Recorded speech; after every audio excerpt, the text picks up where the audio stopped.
Hey everyone, my name's ATP, and welcome to GameLeap. I'm an Overwatch enthusiast just like all of you watching this video, and it is going to be my job to bring you all of the recent drama, news, glitches, bugs, and community backlash going on with Overwatch 2. There's so much to cover, and you better listen up, otherwise I'm going to eat all of your Halloween candy. The first issue we're going to be going over in today's video comes from Overwatch 2's forums, as it would seem that there are some login issues going on for a lot of people, where Overwatch 2 is just completely shutting down on them as they attempt to get on the game. This issue seems to be generating from the PC portion of the game, and it's been going on for quite some time, over the last week or so, but it would seem that just now Blizzard's PR team is getting on it, saying that they're currently investigating the issue with PCs either restarting or shutting down while playing the game. So rest assured, if you're someone who is having this issue, Blizzard is working on a solution, and it probably won't be too much longer until that is completely resolved. But still, obviously it's a problem that are going to get people really annoyed. Blizzard just continues to mess up over and over again with their game, and it's just going to induce more rage. But hey, what can you do? We're kind of used to it by now. However, PC players might not even have it the worst right now, as console players are also dealing with some pretty major issues, but unlike the PC players, Blizzard seems to mostly be ignoring their problems. A known issue that's been going on over the last week or so is that when console players log on to the game, it enables PC controls for whatever the reason. So instead of you being able to use their controller, you actually have to plug in a mouse and keyboard just to actually have the game function.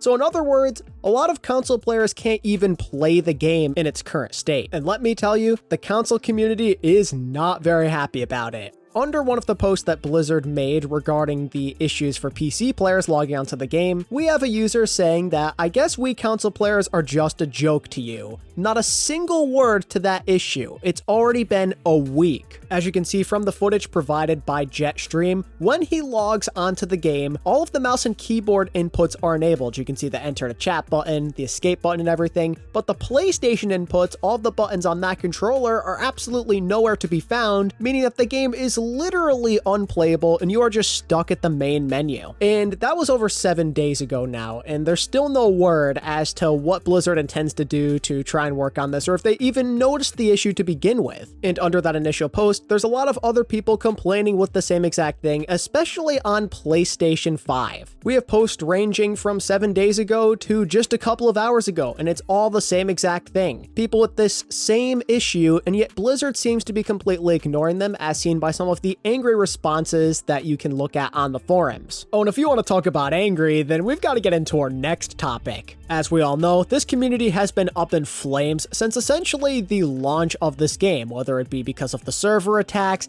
people not having access to their Watchpoint packs despite spending their hard-earned money on it, people not having access to any of their stuff after trying to merge their accounts, Bastion and Torbjorn literally being game-breaking, and of course the most recent drama where the entire hero roster for a lot of people was basically locked up and unusable. And this one really started to piss people off. You have people having to cancel all of their plans, not being able to do their LAN tournaments even, and I mean, I myself really got affected by it too. It was really annoying. I was planning to play some comp with one of my friends, and boom. Couldn't play any of my characters, so we settled for quick play where I only had access to 3 support heroes. Don't you just love that? And I mean, that's another problem in and itself. Having those new players come onto the game with no heroes whatsoever, really annoying stuff, and I've never quite understood it. They really need to change that so you can have access to more of the fun stuff. No one wants to sit there and play Mercy, Lucio, and Moira. That's not fun even for new players. But I digress. Blizzard has seen the complaints, they know it's been a really rough start for the game, and they're finally willing to give back to the community for the first time in what seems like forever, maybe even the first time. In an effort to calm the storm, so to speak, they're going to be giving out a free health pack weapon charm, as well as the legendary Cursed Captain Reaper skin for any players who log into the game from October 25th until the end of Season 1, which is estimated to be around December. To be honest, I think they should be looking to give away a much cooler weapon charm. The health pack is a little bland, especially when this is such a new feature to the game. They should have went all out and given us something a bit more exciting, but oh well, I guess it's better than nothing. They are being charitable after all. As for the Reaper skin, yeah, I am totally on board with this one. This skin's looking really clean. It's got that whole nice pirate slash even zombie theme, I guess you could say. It looks really, really clean, and it definitely fits that whole Halloween slash October event vibes that would usually come from Overwatch Overwatch around this time, and the fact that we're getting it for free when we are in Halloween territory is really great. They did a really smart decision with this one. I think they need to do more of this stuff moving forward when there are issues. This is how you get players to somewhat forgive you. People like free things, especially when they're pretty things. So good on you, Blizzard, you finally did something right. And just to fit in with this theme of finally making up for their mistakes and actually apologizing to their audience, they're also going to be offering multiple double XP weekends in the coming future. There is no announced date just yet, but we should be receiving one very shortly. Now, this is another fantastic move on their end. We need more double XP in Overwatch, especially with the whole battle pass system in place now. We want to have an incentive to grind this game and get all of the stuff that it has to offer. And when you look at other competitors, they do it all the time. Look at Call of Duty and whatnot. First-person shooters love to have those double XP weekends, and I think that it's definitely something Overwatch needs to hop on with if they want to keep up with all of their competitors. It shouldn't just be an apology thing either. It's just something they should be trying to run in general. All of this is great stuff if it's a great way to compensate for the really horrible launch that we've gotten so far, if we're being honest with ourselves.